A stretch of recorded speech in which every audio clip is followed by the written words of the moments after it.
Oh my god. Did I eat a piece of candy before recording this? Yes. Was it a dumb idea? Also yes. Hi, my name is Iggy, aka Boy Skylark, and I do art stuff. I'm not gonna go into my whole spiel right now because it's late and I'm tired. So, this video is like long overdue. I am so far behind on videos, but if you didn't notice, I've been streaming lately, which is super cool.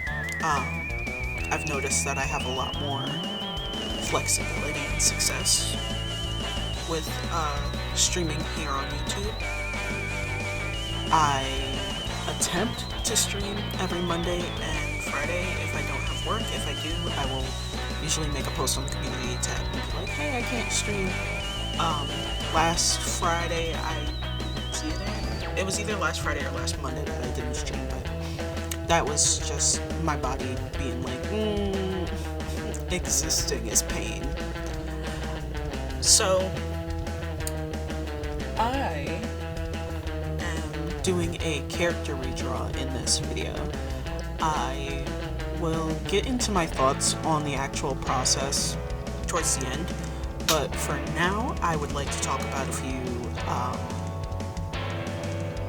changes, I guess you could call it, to my social media and how you can support me and stuff like that. So I've decided to put a pause on my Patreon. I will still have it if you prefer that platform, but I probably won't be uploading anything to it. I haven't uploaded anything to it in months after consistency, just because of certain changes in their policies that I just cannot get behind. I did, however, set up my coffee for memberships. So if you prefer coffee and the ease of access of coffee, it's there. I have some public posts. I make public posts on there every so often, and now if you want monthly things, you can set up over there, as well as my shop is there. I gave Etsy another try and it's really just not working for me. So everything is on coffee right now. My shop, my commissions, donations, and my monthly membership support.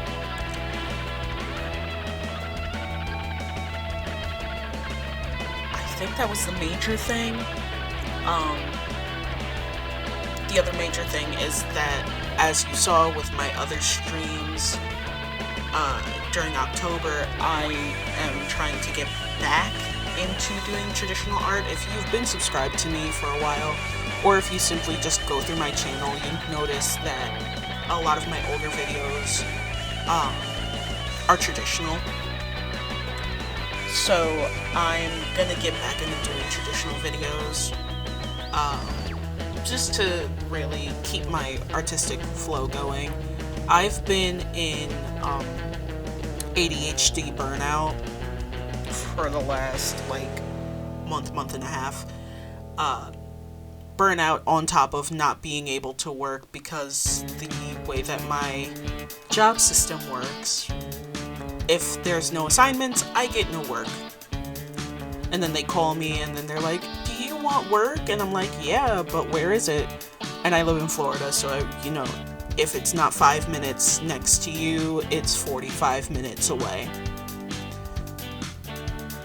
Anyway, that little ramble aside, I would like to talk about this character a little bit. In 2008, I think, I'm pretty sure it was 2008, I got Left 4 Dead 2 for my computer, and I was ecstatic because I loved playing it on the Xbox with my nephew, and I was like, oh my god, I need this game at home right now. And I got it. It was it was like a spur of the moment good grade gift or something like that. And I was like, hell yeah. I love this game. I have so much fun just pew-pewing some zombies, and it was my favorite game. It's still one of my favorite games. Not my like top tier, but if it had to like do a top 3 favorite games, it'd be Kingdom Hearts, Psychonauts, and Left 4 Dead. And at that point, I was super baby into going to like conventions. And the only thing that I wanted to cosplay was a hunter from Left 4 Dead. Because I had the whole cosplay. I didn't have to go out and buy anything. I had the whole cosplay. Red chucks, green pants, a blue hoodie, and duct tape. And I had all of that. So for ConnectCon 2009, I think, I went as a hunter. If you were there and you remember the hunter that was part of the Wheel of Fortune game, hi, that was me. That was so embarrassing, but yeah, that was me. So after that convention, I was like, wow, I really enjoy this. I want to make some Left 4 Dead OCs, because at that point, fandom wasn't like crazy big in my life, but I did want to do like fan art, so I would make fan characters. Like I started with Naruto fan characters that branched into Death Note fan characters, that branched into other anime fan characters, and then eventually I landed on Left 4 Dead fan characters, and this was one of them. This was my my Hunter OC, whose name was just Hunter, and she was just a hunter that happened to wear her hood down more than she would wear it up. But OC and design aside, I recently just been looking through my old characters, looking through my old artwork, and I was like, wow, yeah, no, none of this is working. And I really love these characters, but I've grown so much from the point where I was like 12 to now. So I just was like, let me go ahead and redesign these. And I did, and I was like, you know what, let me think about how I was thinking back then. And back then, I was emo, I was scene, and I was super into nerdy stuff. So I kind of combined all 3 of those loves into this character. Like, if I were to design a scene zombie-esque character right now, what would they look like? And I just went with the vibe. I didn't want to take away any of the features, but I did want to lean into the natural hair and the black features.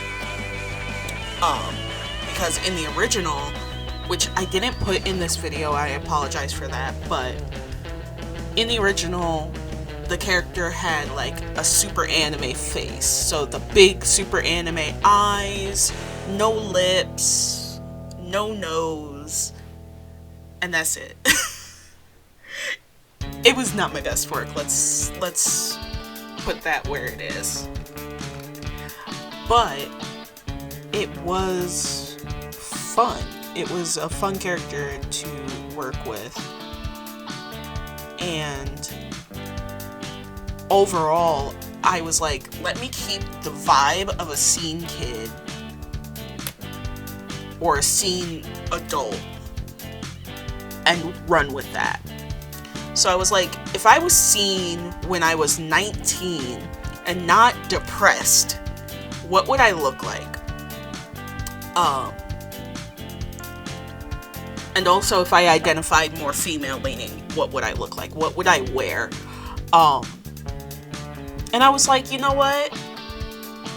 I would probably have like a bustier corset type thing. I would probably wear more tank tops. I would probably still wear skinny jeans because those are a staple for me. And I'd probably lean heavy into like the more jewelry like I used to. And I don't think that would leave. So that's what I did. I gave this character all of those things that I feel like would have represented me if I were to have gone down a different life path. Anyway, I really do think that I kind of like knocked it out of the park with what I was trying to achieve. I wanted a scene kid that a scene adult that is a zombie but takes such good care of themselves and their like undead body that they don't seem like a zombie. I definitely want to like make more zombie OCs that aren't as like polished and clean as Hunter is, because Hunter is definitely like freshly dead, taking care of their body, taking care of their skin, their hair, all that stuff, just to maintain a little bit of life in them. I think that's it. Now I'm gonna kind of talk about the process. This was a slog. Like I said earlier, I was in ADHD burnout throughout this whole process. Even when I was doing my art trade with Binder, it was a slog. I was in burnout because I wasn't working, and financial stress, and just everything was coming and crashing down. Like, we had cars messing up on us and just various things. So I just was having a hard time. But I found that even though I was having a hard time, I could switch up my methods and kind of roll with what I was doing. And I found that if I was having a hard time with any parts of this, using certain features in Clip Studio helped me get through it. So I used vector lines for the line art instead of my normal like textured line art that I've been doing recently. And then I used the same coloring technique that I used to create Maddie, Maddie's first part of her turnaround, if you remember that video from a couple months back. And I'm finding that I'm enjoying that process a little bit more every time I do it.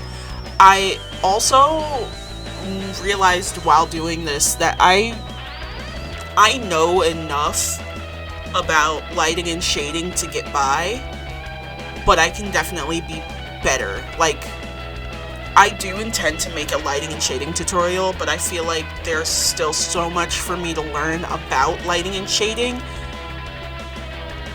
that it would be improved if I did my learning and my research first. So that's my plan with that. Also, if you noticed, I really didn't use any blending layers this time because I was like, let me try and do this the way that I've been suggesting other people do this. My partner asked me once a long time ago how I go about shading vivid colors, and I straight up told them that I use vivid colors to shade vivid colors. So if you notice in the hoodie, the neon purple part, I used a vivid blue to shade it without using any layer modes or anything like that. And it helps. It helps a lot because it removes that barrier. I also added like some different reflective lights and stuff like that. Okay, we're at the end of the video, so I'm gonna go ahead and run through my spiel, end of video stuff. Thank you for watching, I really appreciate it, and I hope you enjoyed this. If you want to see more of my work and you want to see more of what I do, please go check the links in the description, and make sure to subscribe and hit the bell icon so that you don't miss a video or a stream. Again, I stream every Monday and Friday if I'm available, and I try to post every Friday. Thank you, much love, and I will see you guys in the next video. Bye.